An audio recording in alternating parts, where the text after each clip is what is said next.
প্রতিদিন একই রকম নাস্তা না বানিয়ে চলুন বন্ধুরা আজকে ভিন্ন কিছু ট্রাই করি। এটা সকাল বিকাল বা বাচ্চাদের টিফিনের জন্য হবে সেরা একটি নাস্তা। আসসালামু আলাইকুম বন্ধুরা, সবাই কেমন আছেন? আশা করি সবাই অনেক বেশি ভালো আছেন। তাহলে চলেন রেসিপিটি দেখে আসি। দেখেন এখানে আমি নিয়ে নিয়েছি দুটি কাঁচা আলু। আলুটা কিন্তু আমি খুব সুন্দর করে এখন গ্রেট করে নিয়ে নিচ্ছি। এই মুহূর্তে যে সকল বন্ধুরা আমার ভিডিওটি ক্লিক করেছেন প্লিজ একটা লাইক দিয়ে ভিডিওটি কন্টিনিউ করবেন। আর ভিডিওর মাঝে কথাবার্তায় যদি কোনো রকম ভুল হয়ে যায় প্লিজ ক্ষমার দৃষ্টিতে দেখবেন।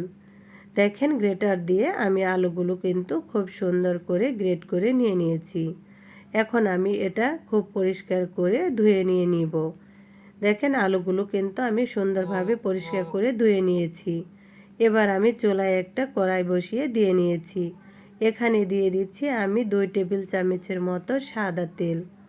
তেলটা যখনই গরম হয়ে আসবে তখন আমি দেখেন দিয়ে দিচ্ছি সেই গ্রেট করে রাখা আলু। আলুটা দিয়ে এবার আমি এখানে দিয়ে দিচ্ছি দেখেন স্বাদ মতো লবণ। লবণটা দিয়ে এবার আমি খুব ভালো করে কিন্তু এটা 2 মিনিটের মতো ভেজে নিব।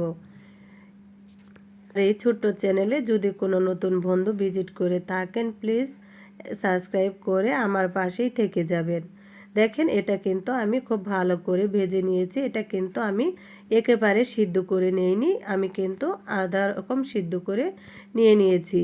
এবার আমি একটা প্লেটে নিয়ে এটা আমি ঠান্ডা করে নিব। এটা এখন আমি ঠান্ডা করে নিয়ে দেখেন এখানে দিয়ে দিচ্ছি 2 টেবিল চামচ পেঁয়াজ কুচি।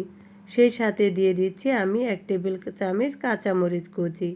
কাঁচামরিচ কুচিটা দিয়ে এবার আমি এখানে দিয়ে দিচ্ছি দেখেন হাফ টেবিল চামচ মরিচের গুঁড়া। এবার দিয়ে দিচ্ছি হাফ টেবিল চামচ হলুদের গুঁড়া। এখন দিয়ে দিচ্ছি আমি গোলমরিচের গুঁড়া হাফ টেবিল চামচ।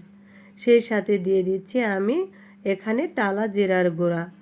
এখন আমি এখানে দিয়ে দিচ্ছি দেখেন স্বাদ মতো লবণ। লবণটা যে যার স্বাদ মতো দিয়ে নেবেন আর ঝালটাও যে যেরকম খেতে পছন্দ করেন সেরকমই দিয়ে নেবেন। এখানে আমি দিয়ে দিচ্ছি আমার নিজের গাছের কিছু ফ্রেশ কুচি করে পুঁইশাকটা আমি পরিষ্কার করে দিয়ে দিয়েছি। এবার দিয়ে দিচ্ছি আমি একটা ডিম।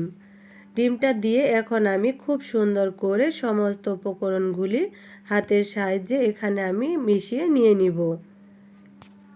বন্ধুরা এই নাস্তাটি কিন্তু খুবই মজার খেতে, এতটাই মজার একবার বানালেই বুঝতে পারবেন আসলে কতটা মজার। এবার সমস্তগুলো মাখিয়ে নিয়ে এখানে দিয়ে দিচ্ছি দেখেন আমি 2 টেবিল চামচ চালের গুঁড়া। এখানে কিন্তু আপনারা ময়দাটা নিয়ে নিতে পারেন, তবে চালের গুঁড়াটা দিলে এটা কিন্তু খেতে অনেক মজার হয়, খুব মুচমুচে হয় এবং কি ভিতরে অনেক খাস্তা হয়। দেখেন বন্ধুরা এটা কিন্তু আমি খুব ভালো করে এখন মেখে নিয়ে নিচ্ছি। এটা মেখে নিয়ে এখন আমি দেখেন মেখে নিয়ে এরপরে আমি এখানে আবার দিয়ে দেব দেখেন কিছু ফ্রেশ ধনিয়ার পাতা। এটা অপশনাল, চাইলে আপনারা দিতে পারেন, হাতের কাছে থাকলে, না হলে এটা স্কিপ করতে পারেন, এতে কোনো সমস্যা নেই। আমি খুব ভালো করে এবার মেখে নিয়েছি, হাতটা পরিষ্কার করে ধুয়ে দেখেন এটা আমি এখান থেকে নিয়ে নিয়ে কিছু কিছু আমি হাতের মধ্যে নিয়ে এটা দেখেন খুব সুন্দরভাবে একটা শেপ দিয়ে নিয়ে নিচ্ছি। আপনারা এটা যে কোনো শেপ দিয়ে নিতে পারেন বা গোল করেও দিয়ে নিতে পারেন। আমি এটা একটু লম্বালম্বি করে 4 কোণার মতো শেপ দিয়ে নিয়ে নিচ্ছি। দেখেন সবগুলো আমি এভাবে বানিয়ে নিব। এখানে আমি একটা ফ্রাই প্যান দিয়ে দিয়েছি চুলায়, তাতে দিয়ে দিয়েছি আমি পর্যাপ্ত পরিমাণ তেল। তেলটা আমি খুব ভালো করে গরম করে নিয়েছি। এবার আমি দিয়ে দিচ্ছি এখানে দেখেন একটা একটা করে সবগুলো নাস্তা। বন্ধুরা সবগুলো নাস্তা কিন্তু আমি এখানে দিয়ে নিয়েছি। দেখেন এটা কিন্তু এক পাশ সুন্দরভাবে হয়ে এলে এরপর কিন্তু আমি এটা উল্টিয়ে দিব।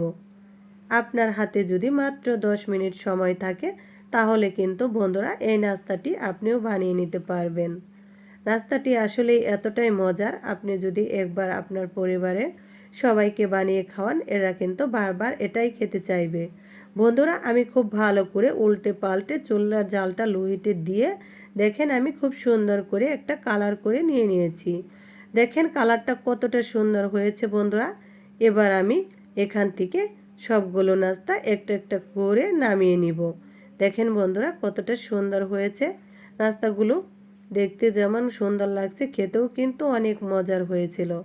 দেখেন বন্ধুরা, সবগুলো নাস্তা আমি ভেজে নিয়ে নিয়েছি।